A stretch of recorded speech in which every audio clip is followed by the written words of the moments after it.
Musculoskeletal system. Objectives of the lecture: to have knowledge about common musculoskeletal system presenting symptoms, to know the general steps in musculoskeletal system examination, to identify some examples of tests related to musculoskeletal system diseases.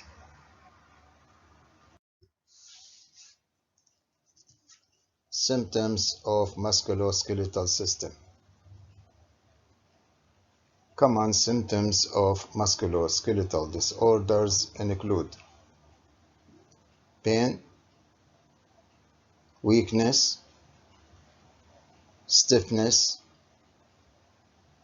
joint noises, decreased range of motion.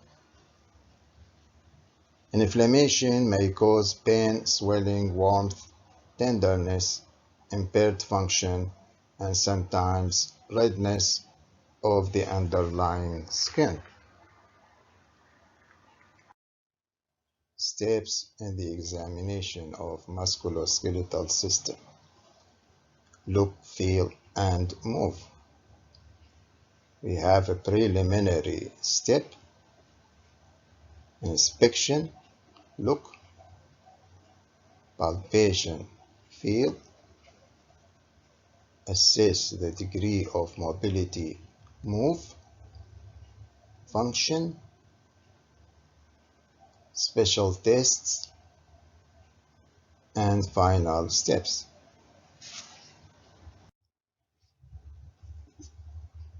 The preliminary steps in musculoskeletal examination. Greetings.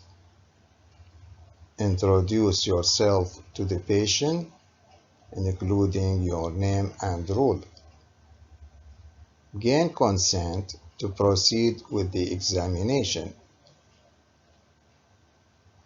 Supine or sitting positions. Adequate expose the patient's upper and lower limbs. Wash your hands. Inspection, look, in musculoskeletal examination. Observe the patient's gait.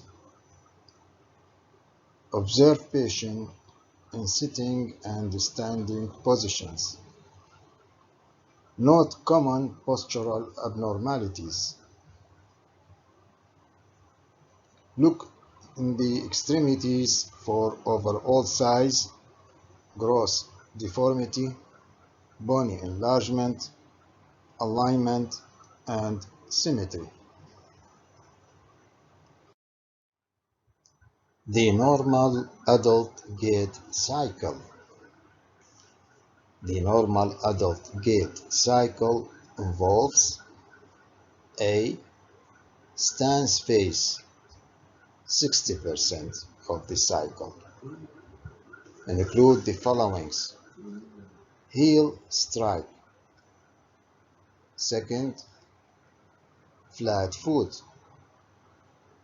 Third, mid stance. And fourth, push off.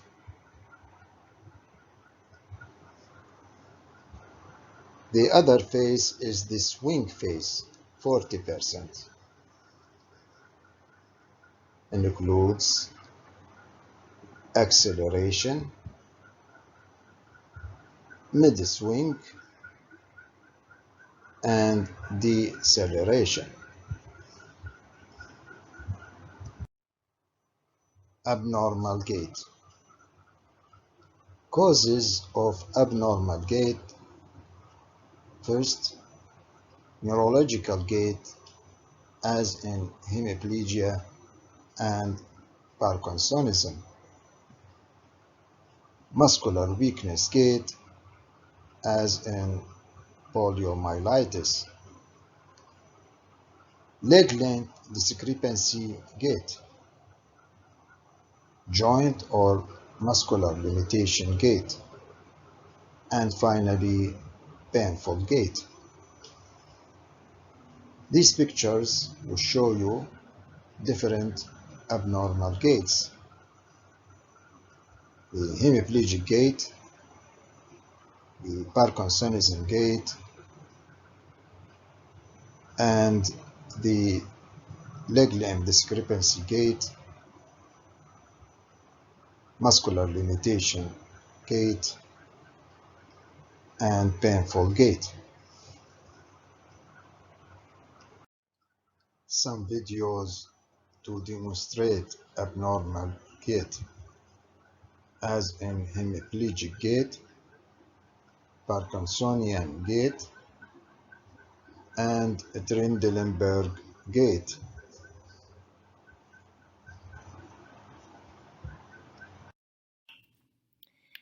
The hemiplegic gait consists of flexion of the hip because of foot drop and circumduction of the leg.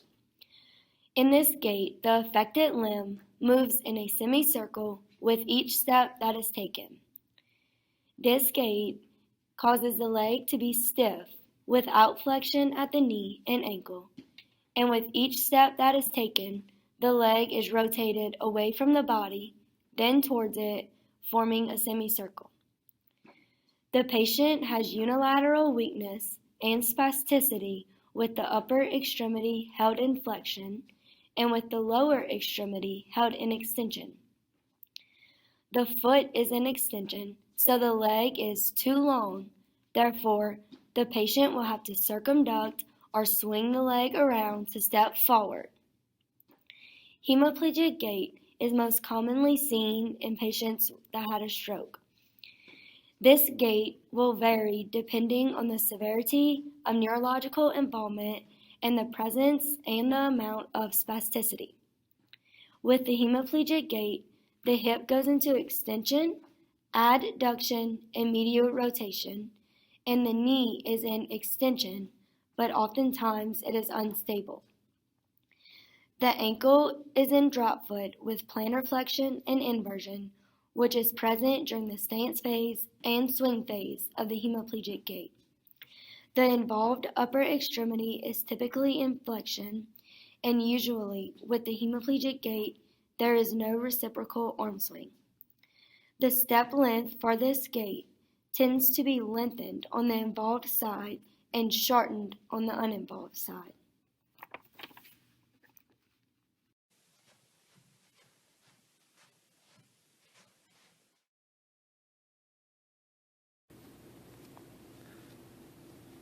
Notice how in the gait, how whenever he loads his weight onto his left foot, his right hip drops down and towards the affected side. So in this case, we would be demonstrating a Trendelenburg positive sign. This patient has a positive Trendelenburg sign, meaning that their left hip abductors, such as the gluteus minimus and the gluteus medius, are not working properly. Common postural deformities. A good posture is one in which the body is so balanced as to produce least fatigue. Common postural deformities are spinal curvature deformities, flat foot, knock knees, bone legs, and round shoulders.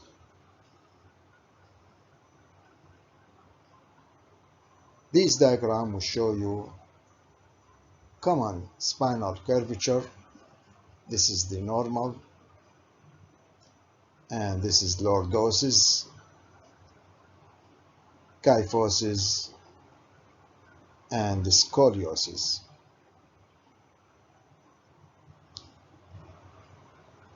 This will show you the flat foot, normal arch, and this is the flat arch. This picture will show you the knock knees. The other picture would show you bow legs, and the last diagram will show you the round shoulders. Palpation field in musculoskeletal system examination. Gentle palpation of bones, joints, and surrounding muscles. Note heat, tenderness, and edema. Range of motion includes both active and passive range of motion. Put each major joint through active and passive full range of motion. Muscle tone, which is resistance to passive stretch, and power. Compare symmetrical muscle pairs. Range of motion.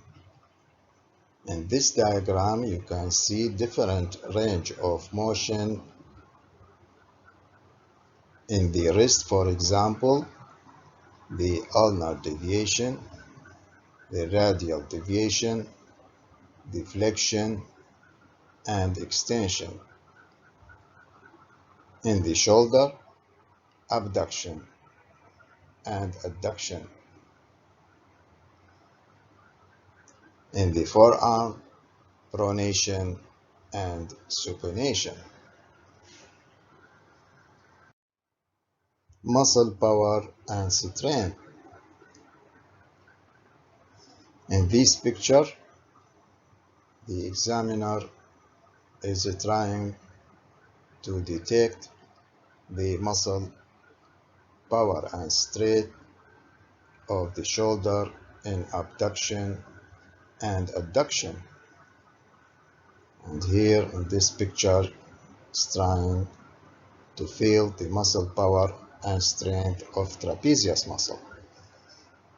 In this picture, the examiner is trying to assess the muscle power and strength of biceps muscle and the triceps muscle.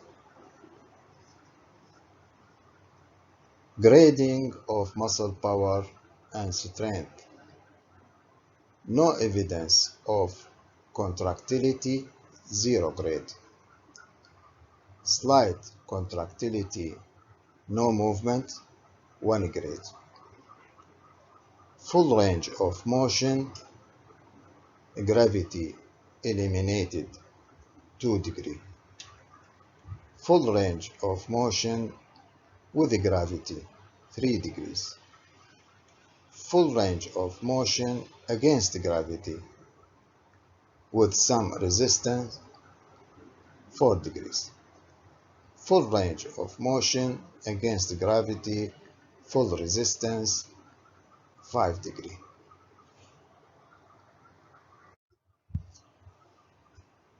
Musculoskeletal system examination, the function assessment. Test the function of each joint. For example, in the upper limbs, assess the function of dressing, writing, and eating.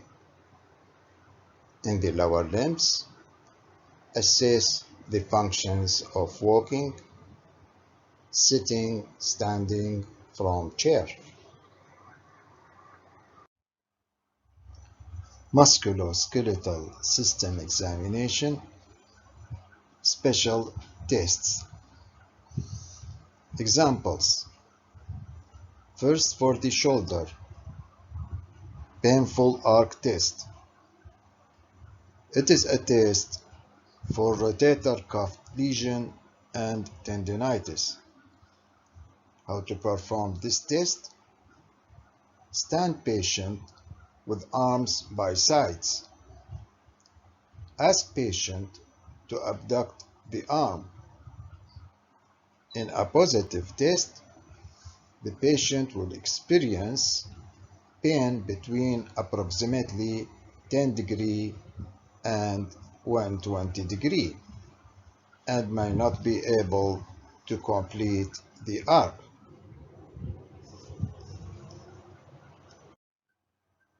Second example, for the hip, we have Thomas test. Thomas test to assess fixed flexion deformity of the hip. How to perform Thomas test? Lie the patient flat, fully flex hip and knee. Observe opposite leg.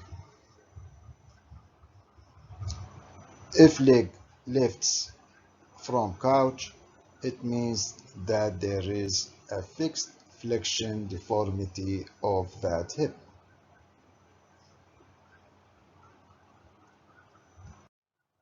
Another example of special tests, for the knee we have Apley's test. Apley's test to evaluate for meniscus tear in the knee. How to perform Apley's test? Placing the patient in the prone position with the knee flexed 90 degree. The examiner laterally and medially rotate the tibia, combined first with distraction, then with compression. A painful response signifies a tone of the meniscus.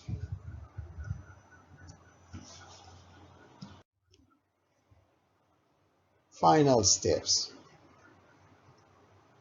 Explain to the patient that the examination is now finished. Thank the patient for their time, cover the patient, and summarize your findings. Now, this is the end of this lecture.